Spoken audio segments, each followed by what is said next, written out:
Yo, how's it going everybody? It's your boy Frame1 back with another reaction for you guys, and in today's video we are going to be checking out Dwarf Fortress Review, Strike the Earth TM, Praise, and then it looks like a word written in hieroglyphics. I have no idea what that says, but we got more Seth. Thank you to ETL and thank you to Joe, who both recommended this video, and I think a few other of you might have recommended this as well. I just couldn't find those comments, so I apologize if I missed you. And thank you to everybody else who's been continuously recommending videos that you want me to react to. I got some more Donkey videos, some more Seth, some more Maxor, and some other new content creators that I've never heard of or seen before that you guys have been recommending for me that you want me to react to. So I will try to get to those as soon as I can. I also wanted to say thank you to everybody who's been subbing to the channel. I appreciate you guys. We are pushing for 200 subs now, which is crazy to think about because about a month ago we just hit 100, so thank you everybody. With that being said, Dwarf Fortress Review, Strike the Earth by Seth.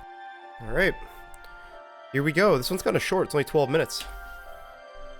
Hey people, Hey, Seth here. Today, I'll be covering a long-running cult classic that's still updated and developed to this very day. Oh my God. Game which chronicles the life. Already, this is giving me flashbacks to Space Station 13. Looks like a game from the late 90s. And accomplishments of stumpy alcoholics as they struggle to avoid sobriety. A game where the most ludicrous events take place daily, where civilizations rise and fall just because someone left a Necronomicon in the public library. A game where the UI is so useless and convoluted that you'd honestly have an easier time playing Microsoft Excel. What is happening in this interface here? Okay, so these are like chickens and stuff. Okay. I couldn't even process what I was seeing on my screen for a second. So useless and convoluted that you'd honestly have an easier time playing Microsoft Excel. I'm a performance artist. Deep, dark fantasies. What is going on? Come on, college boy. On my shoulder. What is happening? I'm speaking, of course, about Dwarf Fortress. Dwarf Fortress is less of a game and more of a complex fantasy world simulation made by one guy over 20 years, and probably for the rest of his natural and unnatural lifespan. It actually looks plan pretty to crowdfund cool. Tarn Adams a synthetic body so he can focus on what truly What is this, like an early iteration of Minecraft? Like, matters. Dwarf Fortress really is kind of looks like it's made on the same engine as Habba Hotel as one well. of the greatest autism projects to ever blossom. Fun fact, it's also the hardest game to run on PC. Even an i7 processor chokes and dies the moment you forget to sterilize your cats. If not for the ever-increasing technological demands of Dwarf Fortress, AMD and Intel would be bankrupt right now. I feel like he's showing two different games. Like one of them looks like it's from an angle, so it looks almost 3D, and then another one almost looks like it's top-down 2D.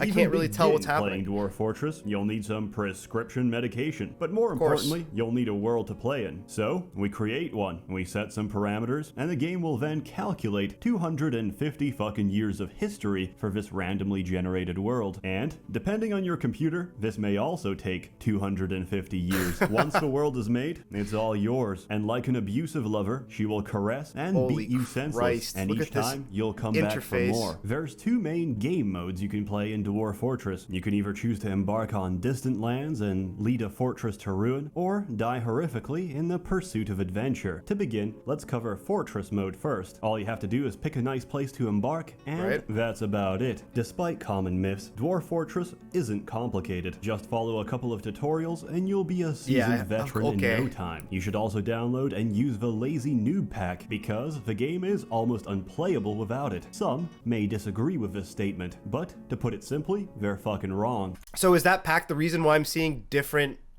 visuals and graphics from the game? Or maybe they're just different parts of the game. Maybe one of them is like an overworld type situation and the other one's when you're actually on a micro level controlling your character. I don't know. These same people will disagree with my choice of tile set, or the fact that I use a tile set at all. To answer these concerns so you could change the way it looks. Video that much easier to watch, I will be using all of the tile sets at random. Okay. I was gonna say, I'm like, what? It looks like there's just 4 games I'm seeing right Fortress now. mode, you start out with 7 dwarves, given the difficult task of establishing shit, it's the Hobbit. civilization. The longer you survive and flourish, the more migrants will arrive from We're going on an neighboring cities, adventure. attracted by the promise of your growing fortress. From there on, any number of things can happen. Disaster, tragedy, invasions, and tantrum spirals which threaten to end your fort at any given moment. What am I looking but whether at? you live or die, just remember, losing is fun. It's impossible to cover everything, so let me tell you some stories. The first fortress I ever found This looks was good. absolutely terrible. We had no metal, so instead we fought Classic. with sticks and traded pottery for any possible scrap of metal. We also lived in constant fear. There was a were-zebra on the Okay, so he said you start with 7 dwarves in adventure mode or Dwarf Fortress mode. I forget which mode he said. Do you control all 7? Is this like a micromanagement situation?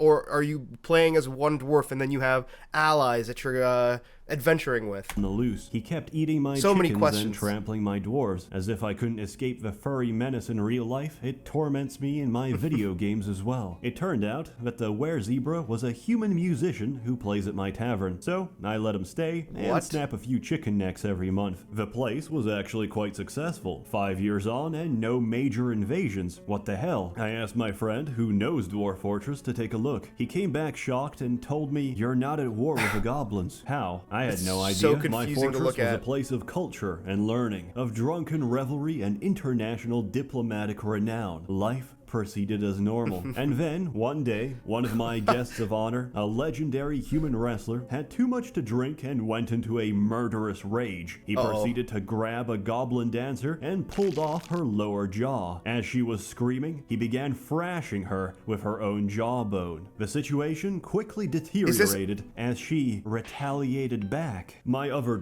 So is this another Space Station 13-esque game where everything can interact with everything else in an almost seemingly infinite amount of ways? Because these games honestly seem to make for great storytelling videos. dwarves, Anything can upon happen. seeing that a man was under attack and, fearing for his life, used appropriate self-defense to remove the assailant's ability to chew food, launched into a furious brawl. It was a bloodbath that marked the beginning Okay, Siege Operator punches the dancer in the left lower arm with her right hand, bruising the muscle through the sheep wool cloak. of a race riot. Wow. Every goblin in my fortress was slaughtered. For our acts of racial cleansing, the goblins had declared war on us, one we couldn't win. And all because some retard couldn't handle his mushroom wine. Several months later, my fortress was swallowed by the Green Horde. Those who weren't murdered walled themselves off, went crazy and consumed each other. The rest starved to death. Dwarf Fortress, a fun, light-hearted experience for the whole I have so many family. questions, My second man. fortress fared slightly better, until I dug too deep. My third? Well, Classic. we all know how this ends already, right? One of my dwarves got possessed, so I walled off his workshop, What? forgot about it, and accidentally opened up his crypt. In the middle of town, the nauseous fumes from his hot, decomposing body erupted across several levels, driving everyone insane from the Oh my sight God. and stench of his swollen cadaver. In the chaos, a mother dropped her toddler into a shallow pool of water. The child drowned, causing the mother to go into a tantrum and attack A game like this has to have a million lines of code. With the amount of ways things can interact with each other and how... Alright, another question. The AI seems pretty smart. He said that people started to wall themselves in earlier and then building their own little fortresses and something like that. That's pretty unbelievable that the AI are that capable. an experienced axe dwarf, who decapitated her. The dead bodies caused more tantrums, which would result in even more dead bodies, which eventually reduced my population to a single person, a single What? axe dwarf, Gimli! who is now considered legendary, having gained enough experience from beheading everybody else. My fourth attempt was actually fine. The fortress still stands as a grisly reminder of why we have health and safety. I read online somewhere that you could train your dwarves extremely quickly by constructing a danger room. The idea is simple. We put a dwarf in danger a room? room filled with traps, we activate them, and our brave warriors will gracefully dodge and block every single one of What them. if he just But dies? this process wasn't fast enough, so we replaced the traps with coins. We hit the lever and 500 freshly minted coins would harmlessly ricochet at high speed across the room, turning our He's dwarves gonna into die. professional soldiers instantly. However, it didn't work. 500 coins suddenly ricocheted at high speed and destroyed my dwarf's windpipe. Even the best surgeons available couldn't operate quick enough to restore oxygen supply. The cause of death was ruled to be asphyxiation by legal tender. Not to be dissuaded, I tried to optimize coin training. I made my men wear 5 layers of cotton around their necks. The results? Several women were now widows, and about a dozen men were now buried without a throat. It turns out coins are very dangerous. Attempt number 5, my current and final fortress. One day, I receive a notification. One of my master engravers had just sculpted a masterpiece on the dining room wall. I find the engraving and read the description. It's beautiful. He just Argan, Jubilation of Mirth. Engraved on the walls, an exceptionally designed image of ᚨᚗ᚟᚟᚟ the dwarf and ᚨᚗᚗ᚟᚟᚟ the dwarf by ᚨᚗᚗ᚟᚟᚟. ᚨᚗᚗ᚟᚟᚟ is striking down ᚨᚗᚗ᚟᚟᚟. The artwork relates to the killing of ᚨᚗᚗ᚟᚟᚟ by ᚨᚗᚗ᚟᚟ in Agdum in the mid-autumn of 261. What the fuck did I just read? A drawing of himself stabbing another dwarf, and soon after, he actually stabbed him. What an absolute lad. This was also about the time I decided to embark on a haunted biome, and my personal advice, don't do that. Nothing dies on a haunted biome. The moment you kill an animal, it gets back up. I was gonna say, the moment you chop off a limb, it gets possessed and tries to choke you. Did you know this applies to shellfish and crustaceans as well? I didn't, but I've just lost a good fisherman to an undead pile of lobster shells. If all of this sounds like too much to handle, then you can play adventure mode instead. Adventure mode lets you design and control a single character that can interact with, influence, and shape the world. Once again, it's impossible. Okay, understood. So that one it was more micromanaging, or I guess macro management of a colony, and this one you're playing as like a hero, individual. So instead, I'll share some of my character's exploits. The very first character I ever made was a human, locally renowned for his acts of heroism. I didn't know the controls and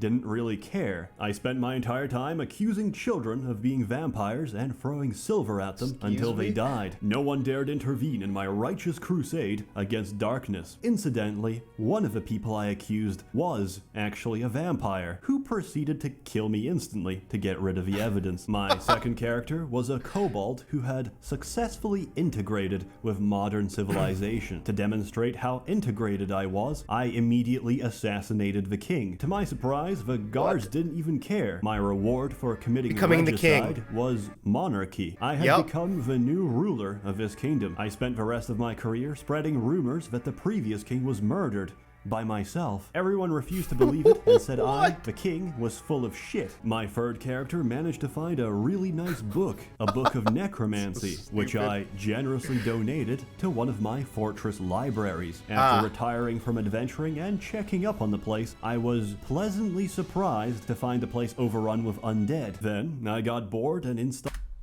Sorry about that, guys. It's somebody at the door. I had to pause for a second. Some lore-friendly mods. Currently, I'm playing as Vegeta, a local Saiyan prince who accidentally used instant transmission to teleport to Hell. There, I learned that the wrestling system in Dwarf Fortress is extremely elaborate, allowing Vegeta to chokehold demons while he plucks out their necks. After returning from... Is he performing every action in this wrestling sequence? Grab with... Yeah, I guess you are. You get to choose what you want to do. That's crazy. I learned that the wrestling system in Dwarf Fortress is extremely elaborate, allowing Vegeta to chokehold demons while he plucks out their necks. After returning from the underworld, Vegeta spent several hours vomiting on townspeople and indirectly killed a child by doing push-ups. Later that day, an elvish serf refused to yield to the Saiyan prince. He rejected his generous demands for both of his shoes in exchange for his life. Now, I'm not very good at Dragon Ball Z lore, but I don't remember Vegeta being able to make destructo discs, but who gives a shit? No, he definitely could not. So, I decapitated a bunch of elves with energy discs and turned into a giant ape. Then I got drunk and crawled on the floor, stealing people's genitals. In case you haven't figured this out already, Dwarf Fortress is an amazing game. And not only that, it's unique. There's nothing quite like it. It's a sandbox and you make your own fun. I'm so triggered that he uses so many different graphical mods. I cannot tell what's happening. Sure, it's hard to get into, but then again, so are nursing homes. I give it a perfect score. Perfection is subjective, which is why everyone will see something different or something gay. As always, more content to come, so stay what? tuned. This video comes out much later than expected. What's up with that, Seth? You lazy schmuck? You've not even taken our money since November. Truth be told, I took a corporate position in December. Then, I realized I can do 100 times more by myself. So, I'm going all in. Seth is going full-time. A warm thanks to the many members of the Merchants Guild. Good who have on been you, Seth. generously funding and bankrolling these videos. You're all truly wonderful. I missed a chance to say this before. Oh my God. So, Merry Christmas, Happy Hanukkah, and have a Happy New Year. Ain't that the dream, man? Being your own boss. Wow, Seth just has like such a knack for storytelling, man. Seth plays these games that are just so random, and the stories and the content almost just seem to write themselves because everything is so out of left field and unexpected. It just makes you laugh every time he tells you something because you just never know what's gonna happen next.